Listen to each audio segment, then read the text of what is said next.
breaking bombshell news that everyone needs to know about. Elon Musk is in the files from Epstein's estate that were just handed over yesterday to the House Oversight Committee. Democrats have released some of these documents that include Jeffrey Epstein's schedules, and it looks as though Elon Musk was potentially planning a trip to the Epstein Island.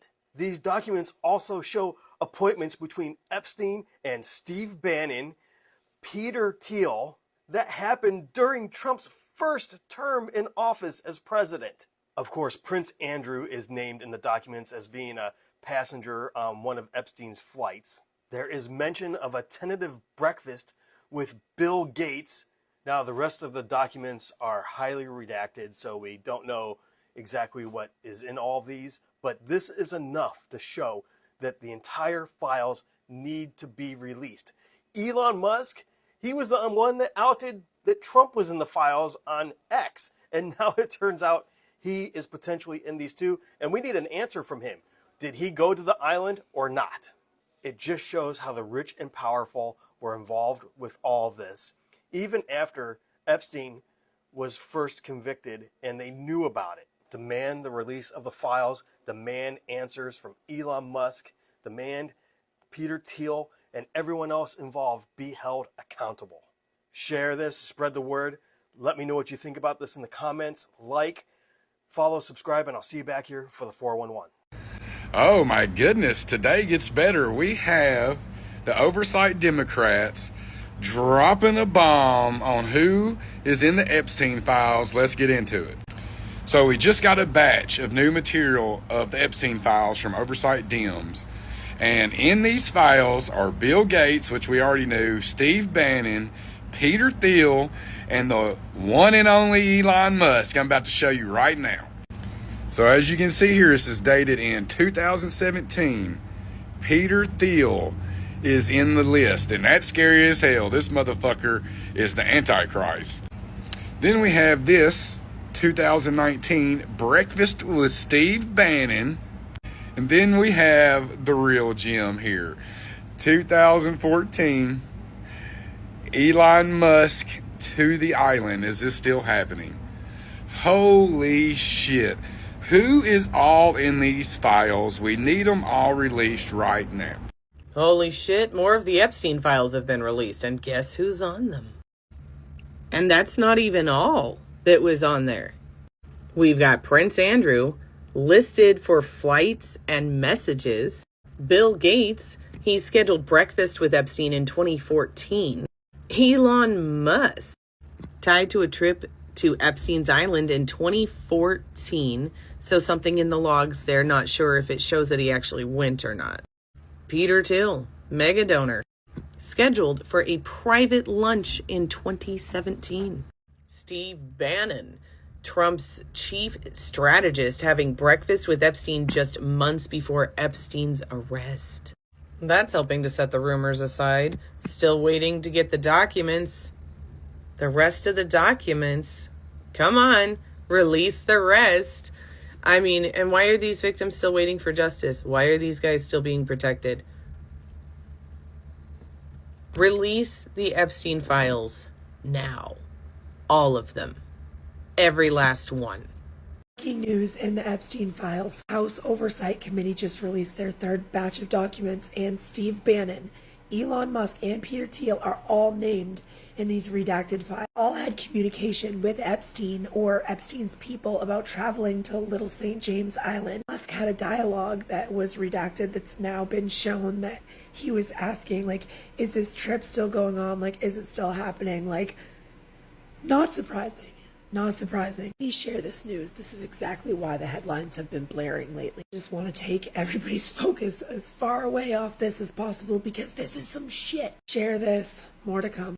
We have bombshell news coming out of the House Oversight Committee that just released more Epstein files showing meetings with Peter Thiel, Steve Bannon, and a possible trip for Elon Musk to Jeffrey Epstein's island. These documents were obtained from Epstein's estate. They were released minutes ago by the House Oversight Committee. As you can see here, this is a schedule from Epstein, one of which, reminder, Elon Musk to island, December 6th. Is this still happening? It's unclear if Elon Musk ever actually made it to the island, but this was from 2014. Here you have another entry showing breakfast with Steve Bannon and a guy named Reed Weingarten. In addition, there was an entry showing a meeting with Epstein and Peter Thiel, who is a very close ally of Donald Trump's and a major tech executive. And House Oversight Democrats are saying that this is yet another reason why the full Epstein files must be released to the public, because we're now learning a new connection between Elon Musk and Epstein. Spread the word. Full breakdown on my Substack coming shortly. Link in bio. Subscribe for free. Follow along for all the news you need to know about. I'm Major League, and here's some news you could use. New Epstein documents just dropped, and they name some of the most powerful men in the world. Today, the Oversight Committee released 8,544 new Epstein documents. They include flight logs, phone records, financial ledgers, and even Epstein's daily schedule. Now, this is important because, as you might remember, a few weeks ago, Pam Bondi and DOJ tried to drop some previously released Epstein files and act like they were brand new. But this is all brand new stuff. All right, I'm going to stop burying the lead. The names on these documents are as juicy as it gets. December 6, 2014, no other than Elon Musk scheduled to arrive at the island. Now, these documents don't make it clear that he ever went, but we know he knew about the island knew about him, and he was on the books. Please also note at the top there, it says breakfast with Bill Gates. These records also drop names like Steve Bannon, Peter Thiel, and Prince Andrew. All very damning evidence of, at the very least, a connection, a relationship, and even scheduled activities and meetings on the books. Democrats on the Oversight Committee say they will not stop until all the Epstein files have been released. And they are calling on Attorney General Pam Bondi to end the redactions and release all the files. Of course, it dropped on a Friday, but this is still huge news. What do you think? Drop your thoughts in the comments, and remember to like, follow, and share. Reference also made, intriguingly, to the ex-owner Elon Musk having potentially visited the sex offenders island. Musk is named in the documents as being a potential visitor to Epstein's island, Little St. James, on December the 6th, 2014, 6 years after he became, this is Epstein, a listed sex offender. His name appears on what appears to be a daily schedule that Epstein had, with the entry saying, quote, reminder, Elon Musk to island December 6th, brackets, is this still happening, question mark. You remember, of course, that Elon Musk took to his own social media platform to suggest that Donald Trump, his name was going to come up in association with Epstein, and that's why the files hadn't been released. Well, it turns out Musk's name is in there too. I love that Elon Musk's name has been mentioned in the Epstein files. The question is, who hasn't been to that island? We have a bombshell update about the Jeffrey Epstein files released to the public, and we now know of some new names that have been associated or may have been associated with Jeffrey Epstein, starting with Elon Musk. In addition, moving to Peter Thiel and also Steve Bannon. Yes, this is serious. All three names pop up in documents received by the House Oversight Committee from Jeffrey Epstein's estate, and these documents are now being made public. Earlier this week, the House Oversight Committee received a third tranche of documents from the Epstein estate. This is not coming from the Department of Justice. This is not coming from the Trump administration. This is coming from Jeffrey Epstein's estate. The estate previously sent over the 50th birthday book confirming the existence of a purported letter written by Donald Trump to Jeffrey Epstein for his 50th birthday. And we now have more information about what is in these third tranche of documents. His daily schedule was part of the documents that were just released to the public. And the daily schedule shows meetings between Jeffrey Epstein and Steve Bannon, Peter Thiel, and along with a potential visit to Epstein's island for Elon Musk. Prince Andrew is also listed as a passenger on Epstein's jet. So let's break down these four images from Epstein's schedule. The first is from Monday, November 27th, 2017.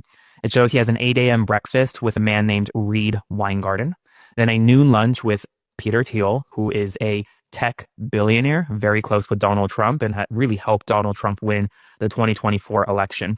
It then shows that he had a dinner and award ceremony at Cipriani in Wall Street in New York. And the second from Jeffrey Epstein's schedule is a note from February 16th, 2019, in which it shows he has a 7 a.m. breakfast with Steve Bannon, who's Donald Trump's former senior advisor, a far-right political commentator, someone who actually speaks with the president regularly, and then another 9 a.m. breakfast with Reed Weingarten once again. Then the third entry in the schedule that was just released shows from Friday, December 5th, 2014, a tentative breakfast party with billionaire Bill Gates invited Ron Barron and Josh Harris, awaiting reply. That's a TBD tentative. Then a Saturday, December 6th, 2014 entry showing reminder Gregory Rich is on holiday in Aruba from December 6th through 13th. And then reminder Elon Musk to island December 6th. And then in parentheses, is this still happening? I have the list. I have the list. It's not the Epstein list. The Democrats are going to be very disappointed. But I have a list. People I am done arguing with because y'all are getting on my last nerve. Okay, coming in hot at number 1. People who think the Constitution is outdated, but they've never even read it. People who need Google to name more than the First or Second Amendment. Well, there goes half of you. Thank God. People who say, it's 2025. As if stupidity expired in 2024. It's alive and well, people. It is alive and well. People who lock their doors at night but want open borders. No, ain't no way I'm arguing with you. No shot. People who think vetting is racist, but you require a background check for a babysitter. I'm not arguing with you. People whose only news source is TikTok. Self-explanatory. Self-explanatory. No.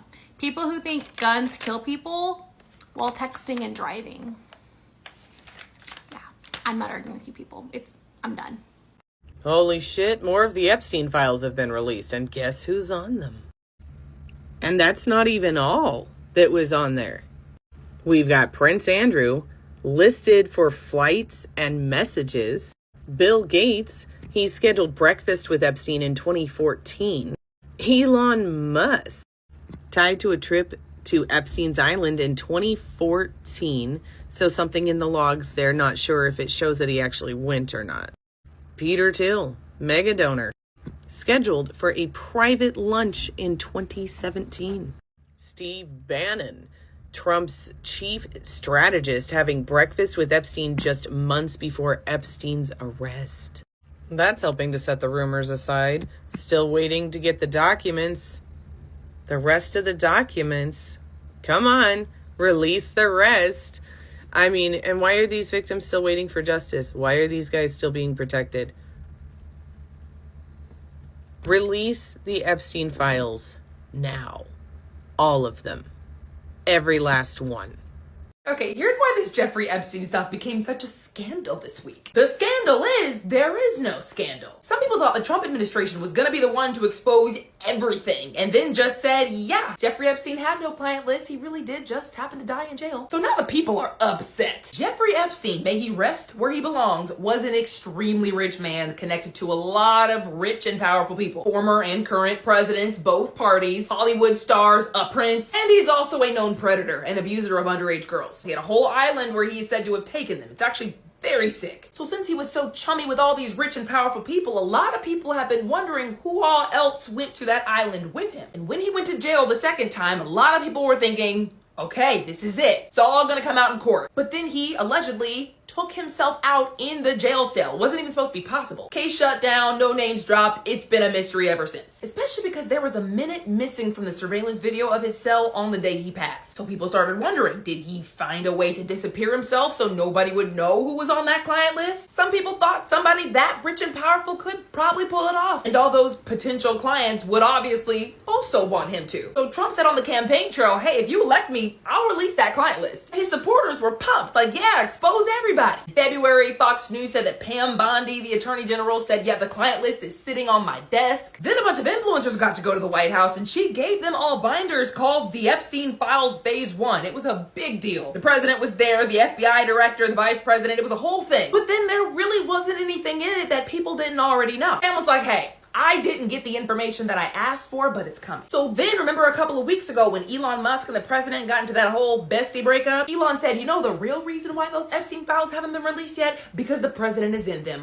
Bloop. And then he deleted it and he apologized and he said he went too far. Okay. So after all of that, yeah, the Justice Department said no, there is no client list and he just took himself out like everybody thought he did. So that's why some people are like, Okay, is he now involved in a cover-up? This was supposed to be exposing Democrats. There's really no need to lie for them. Elon Musk is at home sipping tea, posting a bunch of time like, it's still nobody's been arrested a clock. So a reporter asked the president to his face to explain what's going on with all this, and the president said, you guys are still on this? The rest of his response and what Pam Bondi had to say for herself, including details about that missing minute, are on my page. Please let me know what you guys think about this, because this has been a saga for years and I just did not expect this. I really thought they were about to expose some people. But hey, now we know, mystery solved, no client list. He just decided to take himself out instead of using all that information to get a plea deal. Now, if you're still totally lost, there are documentaries about all of this on Netflix and other places. So go watch that and then come back to this video. Like if these updates help and follow for more news. Anyway, I have a point to this video. So I got my daughter moved into her dorm room. Her roommates are amazing. I'm gonna see her again tomorrow morning because there's some more like family meeting things to go to, and then I'm gonna head home and she's gonna have her grand college adventure here. I don't know, before I sit down and read my book for a little bit, I want to take a moment and talk about some thoughts I had today, because I don't know, if you think back to when you went to college, or if you're somebody who is the parent of a college student now, college to me in the United States presents such a picture of what our whole society could be. It's simultaneously frustrating and fascinating to me that we organize college life in a certain way and then that just stops after you graduate. That we don't extend that to the greater society like at all. Let me give you an example. So my daughter is part of the Indigenous Students Program here, and they had their orientation today. Just like a super welcoming event, right? A dinner and welcoming students, letting them know all of the academic supports that are available, the social opportunities, you know, a chance for kids to build relationships with each other, cultural opportunities, entertainment, but also, you know, academic tutoring, resources that are there for the kids to support them on their educational journey, as well as a health clinic, mental health services. There's a food pantry. There's help for signing up for things like SNAP if you need it. Peer counseling, mentoring, right? There's also RAs on the floor who are there to be support for you. There are staff members, I don't know what they call them here, but at Grinnell they call them RLCs, resident life coordinators, who are folks who have graduated from college. They still live in the dorms. They offer counseling, support, organization, mentoring, guidance. Just this emphasis on, hey, we want you to be successful. This is all about helping you get the education that you deserve and helping you feel supported in that endeavor. And also at the same time, building community, establishing relationships that you're going to use and enjoy right now, but also you're going to lean on those folks and they're going to be able to lean on you in the coming years, right? This emphasis on this journey is really important, and we want to make sure that you are supported and that you understand that you're not alone, that the education matters and the community matters at the same time. And of course, there's another layer to it, right? Because the meeting is being held in the Longhouse, which has expectations, treating other people with respect, leaving it cleaner than you found it, no exchanging money, no swearing, respect for each other, for the space, assuming positive intent, understanding that you're going to lead with kindness and gentleness, right? Honoring the elders there, coming into the space with good intention, interacting with good intention, being inclusive and being welcoming. And I don't know, I just think like, why can't we organize all of society this way? Every time I interface with, you know, as the parent of 4 kids to a university and to a community college, right? Anytime I am in a college space, or I think back on my experience as a college student, it's like, why can't we organize society like this? Why can't we have something where people live in community, they have access to shared resources, like a shared laundry room, a shared kitchen, a hall closet with like a shared vacuum, so that, you know, people don't have to all have individual sets of tools and supplies, especially when you don't need them all the time, right? You can have a shared resource. Things are walkable and accessible, right? Being able to live somewhere, walk to where you eat, walk to where you learn, walk to where you work. I know that, you know, conservatives really freak out at the idea of these 15-minute cities, right? Where you create somewhere where you don't actually have to use a car to get around. You don't actually have to spend, you know, 10, 12 hours a week in your car commuting to and from work. In the past, you know, my husband taught for the Siletz Confederated Tribes. We lived across the street from the school. He just walked across the street to go to work. That was amazing. And that's maybe an entirely separate conversation or adjacent conversation about how when you have a pedestrian society, when you base your society on a human scale rather than a car scale, where people are engaging with each other face to face and on foot versus behind the wheel of a car, how that dramatically can change the kind of lives that we're living and the way that we relate to other people. But even more than that, right? Like, why is it that college students have an environment where all of these services are included in the experience.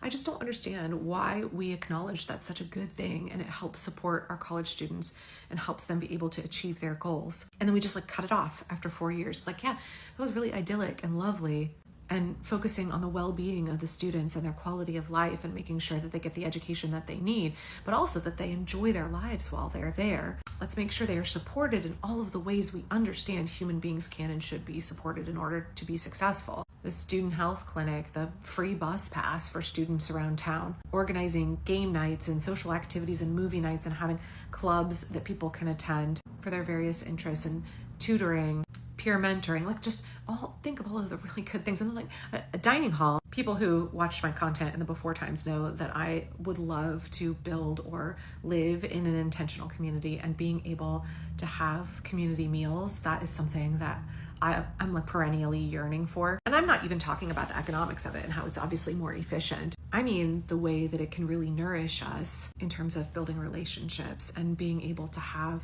someplace you can go and you can get a good nourishing meal and have that just be a reliable thing that you can access. Why is it that we don't do this with all of our society? Why is it that we acknowledge that the priority in college is not like profit? I understand colleges and universities, especially really big universities, a lot of them operate like hedge funds, right? I understand a lot of them have very big endowments, and I went to a college that had a huge endowment. That's how I was able to go to Europe with the choir, and it didn't cost me anything. I was able to go to Belize and study songbird migration, and it didn't cost me anything because the endowment paid for all of that. But why can't we do that with other aspects of society? Why is it that we feel so burdened by a capitalistic system? Why is it that everything has to be about profit above quality of life? What would it look like if we organized our societies around our quality of life, around providing all of the services that we need in order to be successful, to be supported, and to have a good quality of life? The reason that we don't do that is because of the oligarchy. The reason that we don't do that is because the super rich would never let us, because it would require them paying their fair share. We could live in a post-capitalist world. I think for me, as somebody who, I call myself an anti-capitalist right now because we are in a capitalistic society, but I dream of a post-capitalist world.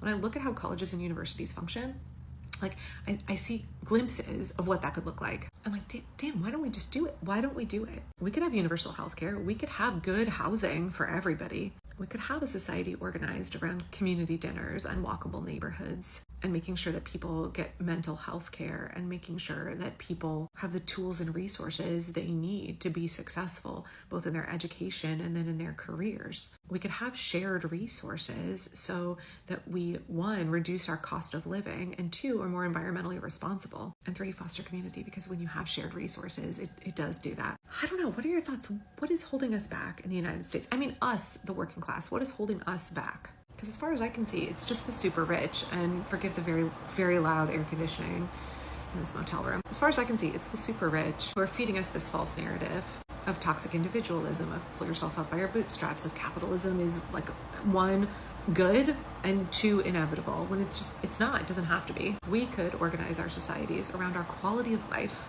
instead of profit for corporations and the super rich. Because we're living in a society right now where we are seeing the logical conclusion. We're seeing the final boss of capitalism. What happens when a society absolutely puts billionaires and corporate profit above 340 million people and the well-being of this nation, of the planet that we share, of people here and all over the world? Like, what does that look like? Oh, it looks like America 2025. And why are we settling for that? Why is that a thing that we're like, well, guess it's got to be this way because capitalism, because government corruption? Like, why are we settling for that? We could have so much more. And we know how to organize it. We would know how to do it because we do it really well at colleges and universities. So as I was walking with my kid around campus today, as we were at this meeting this evening, I just kept saying to myself, like, what's holding us back? Why are we waiting? Why are we waiting to build a whole society like this? We deserve so much more than we have right now. And I really, really think we should start believing that for ourselves.